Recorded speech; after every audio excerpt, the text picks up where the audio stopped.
Hey there, everybody. This is Kenny and Kenny Squared. with the Sports on the Positive Tip podcast. It is great to be back here on a Sunday with you. Kenny, what's going on there, man? Not much. Surprised the Knicks actually were able to play a game. It's been Well, months and months. it has been a long time. Why don't we start with the NBA? I love just going around the horn with you and getting your take on a few things. You're wearing your Knicks shirt. Did you get a chance to see any of the Yeah, there you go. You get a chance to see any of the highlights of their first game against Detroit?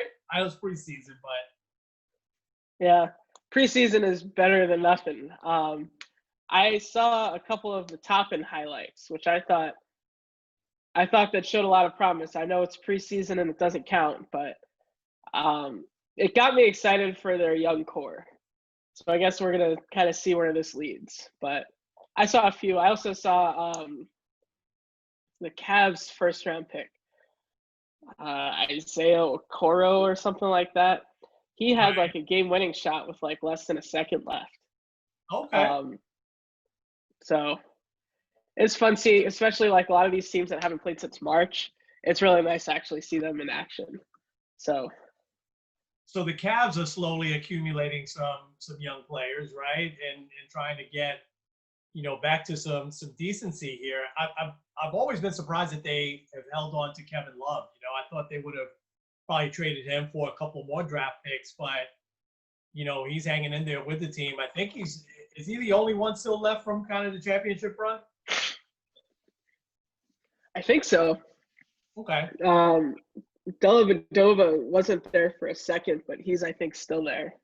Okay. I want to say. But okay. yeah, I think he's the only guy. Okay. Well, let's get back to the Knicks. I was encouraged, and it's just one preseason game, but man, we are starving as Knicks fans to see something. And Obi Toppin, I have no problem admitting I really didn't know him, and honestly, without the NCAA tournament, I don't get a chance to watch as much college basketball as I used to when I was traveling a lot. I used to watch a lot of college basketball, so you knew this. I would know some of these players before we went to the tournament, but it was really the tournament where I got to know some of these players that I would say, hey, man, I wish this guy's on the Knicks or whatever. But without the tournament last year, a lot of these guys I didn't know. But Obi Toppin, I didn't realize, that he won the John Wooden Award, that he was the Player of the Year, and he took all of the awards last year. So he certainly comes with some credentials. I was surprised that he fell all the way to number 8.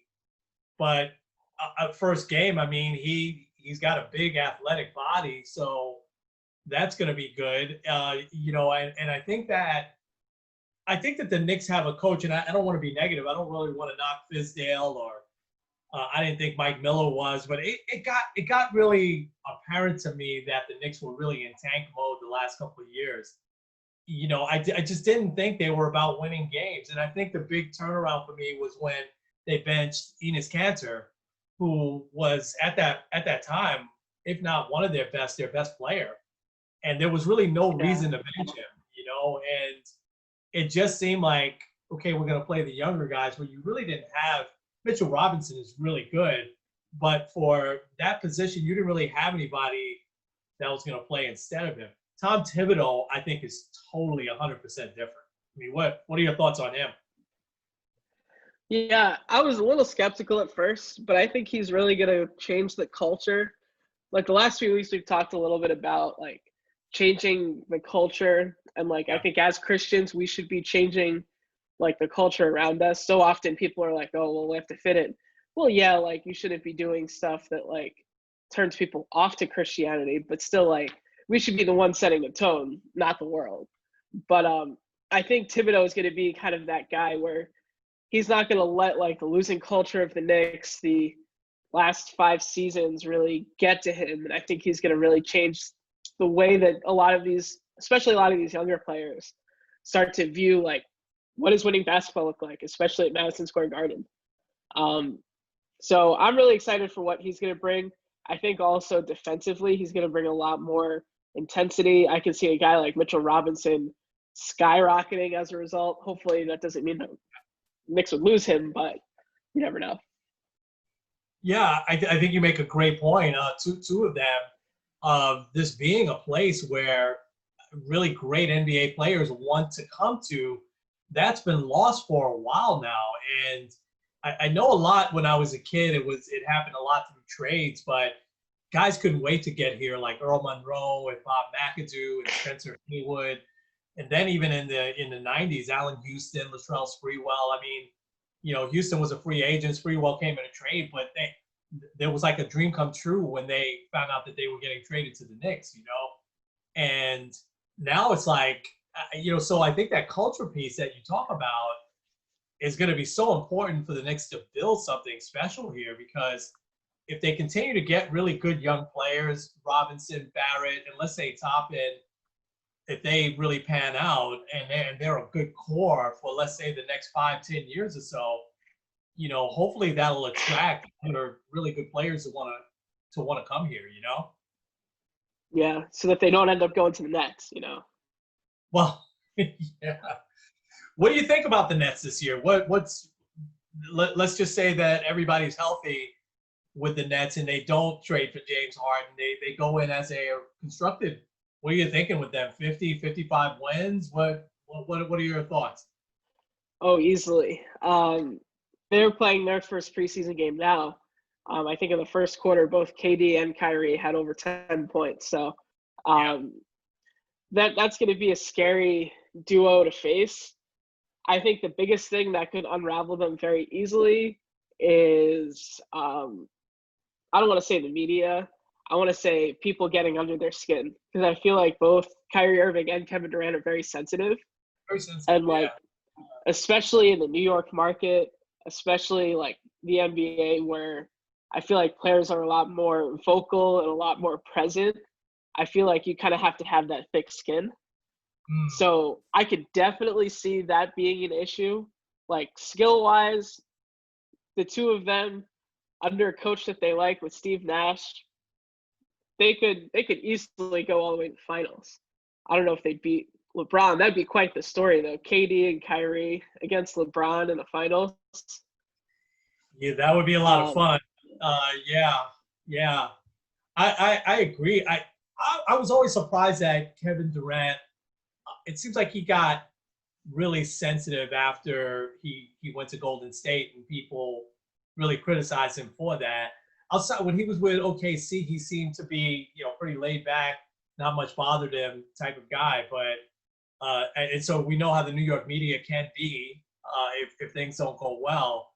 So hopefully he'll just kind of let some things roll off his back. I mean, already Kyrie got fined for not making himself available to the media. I mean, that's kind of silly. What's a team that you think that no one is expecting to do well that you think is going to do really well this year? Ooh, that's a good question. Part of me says maybe Miami again. Okay. And I guess that's not really like a big surprise, but I think they can, especially with a team with good culture. I think they can definitely build off of making it last the way they made it all the way to the finals last year. I think another team that could really make a huge step forward is Dallas, regarding someone that I'm not going to name stays healthy. Kristaps, yeah. Yeah. But I think really it's going to be hard to beat LeBron if he can stay healthy. Well, they really improved themselves, right? Yeah. How about a team, let's say like a Phoenix or New Orleans, made some big trades, maybe Washington now with Westbrook? Do you think any of those teams might take a big step forward?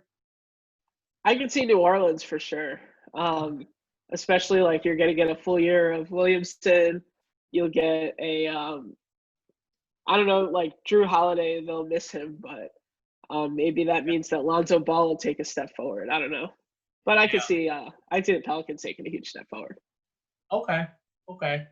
You know who nobody's mentioning that I think is going to have a really good bounce back year? I know Klay Thompson is not going to be there this year, but I think the Warriors are going to bounce back. Yeah. We'll see. Nobody wants them to bounce. I think people were tired of the right? I mean, five straight years in the finals. I mean, I think people were kind of tired of them, but I liked what they did. I always liked Steve Nash. I thought that he proved himself to be an outstanding coach. I always liked him. You and I liked him as a broadcaster. I thought he was always really insightful, So, and Curry, what's not to like? I always, because Curry just looks kind of like the average guy to me. He looks like a guy you can see walking down the street. LeBron, forget it. I mean, there's not too many people you meet that look like him. But Curry, meet guys like that every day. So I'd like to see them bounce back. I think it's gonna be really interesting. Celtics, Sixers, some of these teams in the East that didn't quite take that next step, and then some of those teams in the West that did take the next step, like Dallas, like Denver. But it'll also be interesting to see with the Clippers now. Great coach, I think Tyronn Lue. I think is very, very underrated what he did with the Cavaliers, and so I'm glad he got another shot. And that's an interesting bunch there, So it should be a fun season. You just hope that everybody stays healthy and that they can play a full season, because I think that league, unlike others, they will shut it down pretty quickly. It seems like I don't want to say they care more about the players. I think they're just a little bit more cautious. Then and the NHL, I'll throw them in the mix too. I think those two leagues, more than the NFL and more than baseball, I think they're a little bit more cautious. What do you think? Yeah, I would say like the NBA is a little bit more player driven, because think about, you never hear in baseball like some of these superstars demanding a trade to a certain place, but Harden's doing it now. Anthony Davis did it last year, and kind of anyone can do what they want in the NBA. So I think especially if they start to feel that they're not safe, or if the numbers are spiking like crazy, then I can definitely see them shutting down. I mean, they still need to make money, but I feel like really out of all the sports, the NBA and probably the NHL and probably also football too, they're not hurting as much. I feel like baseball is probably hurting the most because of COVID, because they lost a full season. But obviously, you can't lose another full season, especially for a lot of these franchises that were already on the brink anyway. Yeah, that's a really interesting point about the holdout thing and the empowerment I think that the NBA players have. Because you think about even a great player like Ezekiel Elliott, right, with Dallas, when he held out, they were like, okay. And I think they played 4 games without him. Le'Veon Bell, right, a whole year. The Steelers were like, whatever. Whereas that Harden now, that's not going to last all year. At some point, he's either going to come or he's going to get traded. More than likely, he's probably going to get traded, because the NBA players seem to be empowered a little bit more. All right, let's go around just, I don't believe we're already at 13 minutes, but I wanted to get your take on some early takes on baseball. What are, and not too many moves being made just yet, except my team made a couple of good moves, I thought, the Mets. But what's your take, and what do you predict maybe that starts to percolate here in baseball in the next couple of weeks? Man, it's been slow. The winter meetings having nothing to me is still kind of crazy. Nothing big, at least. Obviously, the Mets are like, let's roll in some free agents here. I do think you guys are going to end up with George Springer too. I'm a little afraid with the DJ LeMahieu situation. They're saying today that the Yankees and LeMahieu are very far apart, and I don't see a great plan B, at least in-house. Plan B could be getting Didi back. It could be signing a guy like Marcus Semien. But really, LeMahieu's been the best player over the last 2 years. So he's one of those guys, you got to sign him. But I think just in general, it seems like a lot of these guys, you're not getting you'll be lucky to get one guy with $100 million contract. There's no way. These teams didn't make any money. They lost millions and millions of dollars last year, Yeah. Last year, the year before, when Manny Machado is making $300 million, Mike Trout signing these $400 million contracts, you're not going to see that this year. That's crazy. Yeah, you're not. And I think Marcus Stroman was probably one of the smartest early ones that said, okay, $18 million 1 year, I'm taking it. I like the team anyway, nobody's going to assign me to like a 3-year, $75 million contract this year. It's just not going to happen. I mean, I thought the McCann signing was very reasonable. He's got 4 years, $10 million each. He took that and ran with it. You know, it's obviously a team he wants to be on.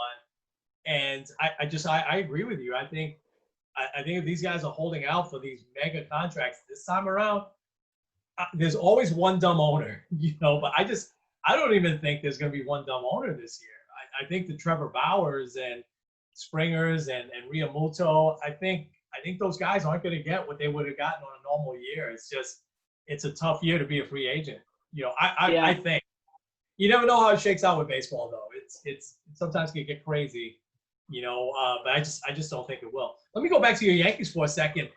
What about the third baseman? I don't know why his name is escaping me. That was the Rookie of the Year a few years ago. Can we bring him back and just move everybody over? You know. Andujar? Yeah. I mean, isn't he still on the team and he's healthy? I mean, can't you know, put him in there, move everybody over a little bit? I mean, Kent Torres, he could play second base as well, right? Yeah. I think, though, Urshela is probably better at third. So which is part of the reason why he's – what'd you say? Can Andujar play second? Maybe. He's not a really good fielder, though. Okay. That's part of the reason why he's kind of been on the outside looking in, even though he still has a pretty decent bat. But I could also see them doing that. Or, well, I guess you can't really put him at first base because Luke Voigt's there. But I don't know. Boy, he's really coming to his own. I wouldn't touch him at all. He's doing great. I don't know. Yeah. I think the Yankees will figure it out. LeMahieu would be a big loss for them, but whether they bring back Didi, who obviously did great here and is comfortable playing here, that would be really good. But I just think that even in house, they'll be okay. For the Yankees, it's just all about health, you know. But LeMahieu, I agree, that would be a big loss, you know. But I can't imagine that they won't pay him what he wants. But then again, even the Yankees lost a lot of money last year. Yeah. You never hear fiscally conservative and the Yankees in the same sentence. So we'll see. It'll be interesting. Let's see what happens. I think it's two good signings by the Mets. They're not, splashy, spectacular, but if you're a baseball fan, these are two solid players. I'm a little bit familiar with the reliever, and certainly they can use, good arms in that bullpen for sure. So, all right. Hey, so part of me wants to talk really quickly about the NFL, and then we could jump into the two topics. Any surprises this week for you in the NFL? I know the Giants, a little step backwards today, but I think, we're not expecting a great amount anyway. Geno Smith finished the game for Seattle, which is all you need to say about the Jets. No, not on Geno, but I mean, what are some thoughts? Anything stand out for you in this week of the NFL? One thing, I was talking with my friends about this. Patrick Mahomes threw 3 interceptions today, which I'm pretty sure doubles his season total, and they still won. We were saying that it seems like the Chiefs are like the Warriors from a couple of years ago, where like everyone can have an off day and they still somehow win. So I think it just kind of shows you how dominant they actually are, which is kind of scary. I don't really see a team having more of a complete team than them. It'd be really hard for me to see them lose. Yeah, I thought the Dolphins, I was able to watch a good amount of that on the red zone. I thought the Dolphins gave them a really good fight, especially they scored those 2 straight touchdowns in the fourth quarter. They made it close, but there really wasn't a point in that game, to your point, that I felt like the Dolphins were gonna overtake Kansas City. I thought that Mahomes would somehow figure out a way to win. And when he just needed to get a first down, I said he's going to figure out a way to get it. And sure enough, that one of his patented plays, right, where he rolls out and throws across his body. And, I mean, the guy's just unbelievable. And you're right, they're a good team. And now they're getting more and more experience in these big games. And, these teams are coming after them for sure. So I agree. I think that they're still remain to be the team to be beaten, Yeah. I guess another quick thing would be, don't look now, but Washington is in first place again. Alex Smith, man. Yes, I know. And this is amazing. I mean, we're going to devote a full show just to him. It's just amazing. It really is. And also Ron Rivera, who really, I read an article about him this week that I should have sent to you. I'll do that, about his battle with cancer and how spectacular he came, through it, and how he worked through it and everything like that. And he's a good coach. I mean, he's got a proven track record. He had that team in contention every year in Carolina. Obviously, they had the one great year where they go to the Super Bowl, but I know they fell short. But he's a good coach, and Yeah. you have that type of leadership, between him and Alex Smith. It's like everybody on that team is rising up. You've got these young guys on defense, Chase Young, and now they're all playing together as a team, and it's Washington's building something special. They really are. That's not good news for the Giant fans, but I do think the Giants are building something special as well. But I just what you're seeing in Washington is simply amazing. Yeah. Yeah. All right, so let's jump in. We'll stay with football here, and I think this one we can get through kind of quickly, right? We wanted to talk about Gregg Williams, and so Gregg Williams has got great. I don't know, has he ever been a head coach? I think just interim. He's never gotten a head coaching shot totally, but he's always been like the top defensive coordinators, right? And there were high hopes when he came to the Jets, and the Jets haven't been horrible defensively until like these last few games. I mean, he gave up 40 points today, but obviously he got fired. And so the last play of the game last week was probably the tipping point of him getting fired. He calls for an all-out blitz, leaving, one-on-one coverage. Derek Carr just throws it up. The guy runs, really fast. And I didn't realize how fast this receiver was. He's one of the fastest humans in the whole league. I didn't realize that. And he ran right past the poor defender, who certainly was looking probably for help, but he had to know the play call. There was no safety back there. So the next day, I don't even know if did they wait till the next day? I guess it was. I think that Monday. Yeah, it was like pretty much the second he probably walked in Monday morning, honestly. Yeah, he got fired. So the question is, should you get fired based on one mistake like that? No, and I watched a video that kind of put it in perspective. He's been the scapegoat for a lot of things. Yeah. He was obviously for the scandal back in New Orleans. Yeah. He was a big guy there. Even though he kind of helped build like somewhat of sanity in Cleveland, he didn't get a good chance there. They did blame him a lot for a lot of the issues with Hugh Jackson. He was part of the 0-16 team there. And now he's about to be part of another 0-16 team. He's like, whatever, let's just try it. Yeah. Like, I understand, like, first of all, I think the play call was bad, but I guess I understand why he did it. Because, like, what do you got to lose? Like, you haven't won a game all year. Let's try something crazy. Maybe a sack him, maybe a strip sack, and game's over. Yeah. But either way, like, if he had gone at least somewhat conservative, it would have been better.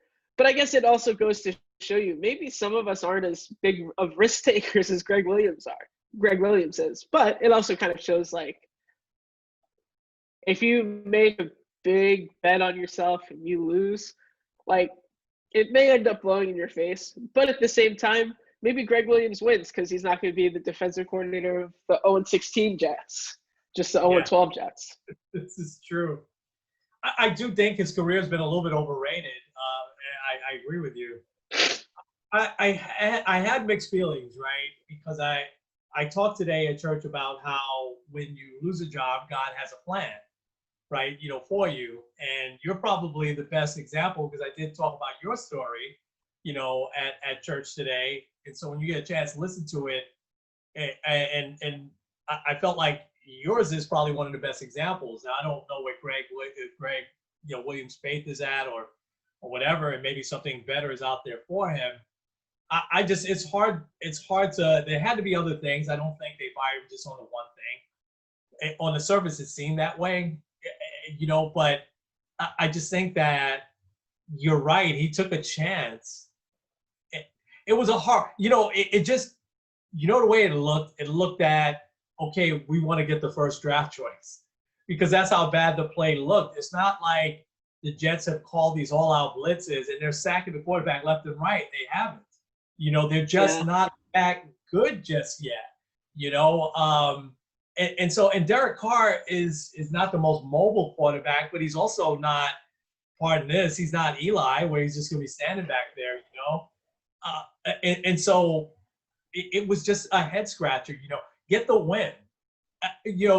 I think just the Jet fan like myself, I could care less about the first round draft. I hate tanking if that's, and I don't think any player goes on the field to tank, but I just, win some games. That's all I want to know. Draft choice is going to be draft choice. You get number 3 draft choice.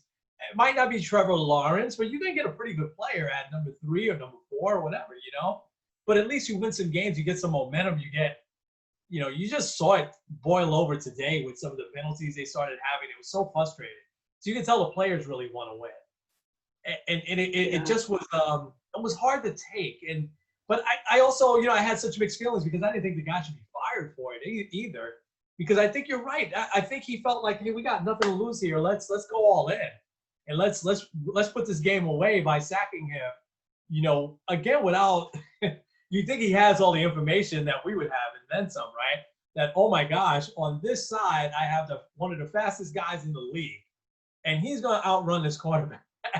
This poor guy who just came off of, not the injured list. He came off the taxi squad, but he has some talent, and he stayed with him about 3/4 of the way through. And then, he was like 5 or 7 yards behind him.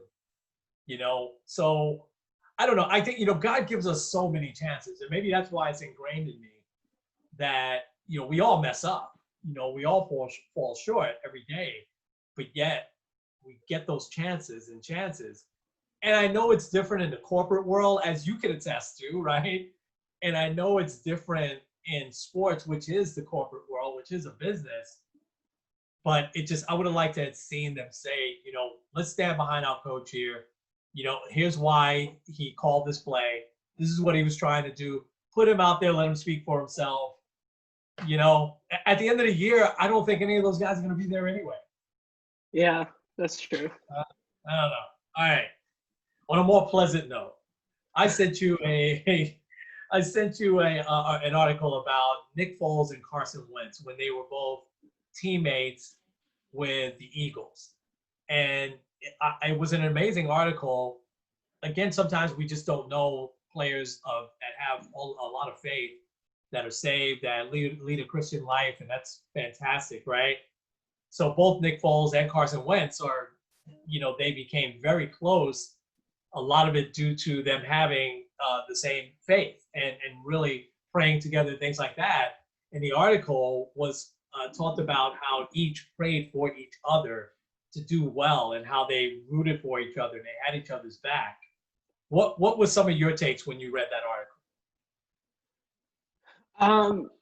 I thought it was really interesting because, there's been a lot of criticism on Carson Wentz this year, and rightfully so. He has not had a good season. And everyone goes back to the year that they won the Super Bowl and how, I think it was around this time where he tore his ACL or whatever, and he was out for the rest of the year. And at that point, he was gonna be the MVP. He had it in the bag. There was really not much that he could do to lose it. And then obviously he got hurt, but the team didn't really lose a beat. And also Carson Wentz never really especially I think it was after that year is when he got the huge contract extension, which looks like an albatross contract now. But I feel like a lot of people, they saw him as the stud quarterback, the up and coming guy. And yet it didn't really seem like he was mad that Nick Foles was doing well. And I don't think it was just because the team was succeeding in everything. I think it was because they had that strong relationship. And I really like how it says there being children of the light, and how it's important to like encourage one another. I feel like so often in sports, especially at the quarterback position, you have that dynamic of like the starting quarterback is up here, the backup quarterback is down here. And like the starter kind of seems like very pompous and prideful. And because of that, they end up being struck down. Like injuries happen all the time. Quarterbacks go through slumps. Like Lamar Jackson isn't playing the best right now. But like you look at it, and I think with those guys, they really saw themselves as teammates, not I'm the starter, you're the bench guy, you're just kind of there to fill my seat. And I think part of that is because they saw the relationship that they had with each other as brothers in Christ. And like I think looking at like our world in general, not just in the world of sports, but like say in the corporate world, if we see like our bosses or our subordinates as brothers and sisters in Christ, not I'm over you or you're over me, I feel like you'll see a lot more of like a stronger dynamic relationship there. Yeah, well said. I couldn't agree more. And I think that you'll see less of, oh my gosh, this person's going to take my job. You'll see less of that feeling, because I think that's one of the reasons why people don't root for other people. And I talked about that in the past in my corporate life. There was a lot of competition internally where, we should have been going after the real competitors, right? The other wireless carriers, and we did. But a lot of times we kept things close to the vest because, okay, we've got a best practice that we don't want somebody else within our own company to know about, so we don't share it because we want to do just a little bit better than them. We want to, go to, the Pinnacle Club and take a trip instead of them. Whereas at just the opposite, if you're brothers and sisters in Christ, you're going to be rooting just as hard for them as you root for yourself. And it's so funny because I love that article, and I'm sure there's a lot of other examples of teammates, even if they're, not grounded in Christ. One that I think of years ago was Joe Montana and Steve Young, and Joe Montana didn't feel threatened at all when Steve Young came to the team. He obviously was the heir apparent, to Montana, and they have to this day they have this great relationship. I don't know what their faith is, but that's one that I can remember at the quarterback level. This one really stood out because Nick Foles came in and won a Super Bowl, and Carson Wentz didn't feel even the least bit threatened by that. And then when Carson Wentz won the job back, Nick Foles didn't feel the least bit threatened by it. They just lifted each other up, prayed with each other, and they just continue to lift each other up. And that's true success when you can do that. Yeah.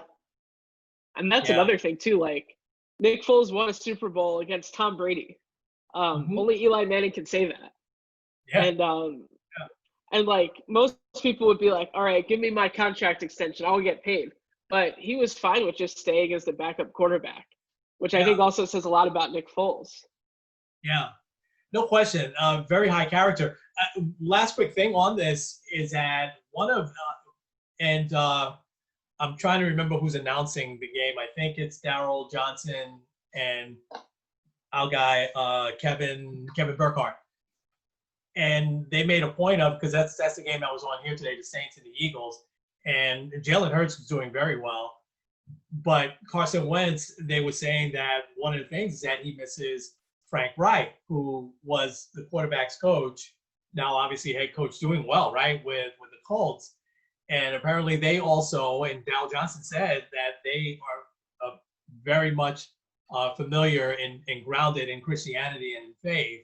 And they are two that also prayed together and had a close relationship way outside of the field. And Carson Wentz misses that. And so I can imagine, when you start to think about mentors in your life, mentors in my life, if they're just, taken away, would we miss that aspect? And so obviously, Wentz is a young guy who misses that.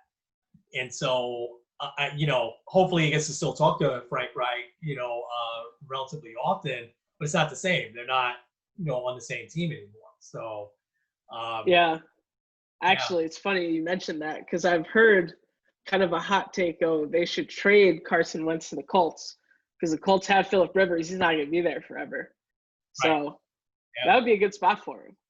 it would be. It would be good start over for him too. Not to change the subject, but man, oh man, Philip Rivers. I always liked him with the chart. He always fell short, but boy, oh boy, has he made a difference to the Colts. Oh my gosh. Yeah. He's so good. I just, he's to me forever linked in with Eli, right? Because they got traded for each other and they came in the same time. And but Philip Rivers is he's a special quarterback that's just I'd love to see him in a Super Bowl. Finally get a Yeah. shot, and maybe he will. I mean, he's doing extremely well. He's got a good team there.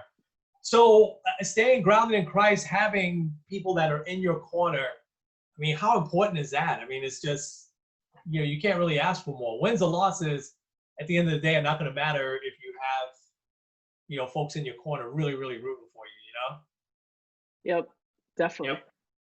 All right, I'm going to throw the music on. Let's wrap up. So really, really good stuff. I think next week you had a couple of really good topics that I want to dive into.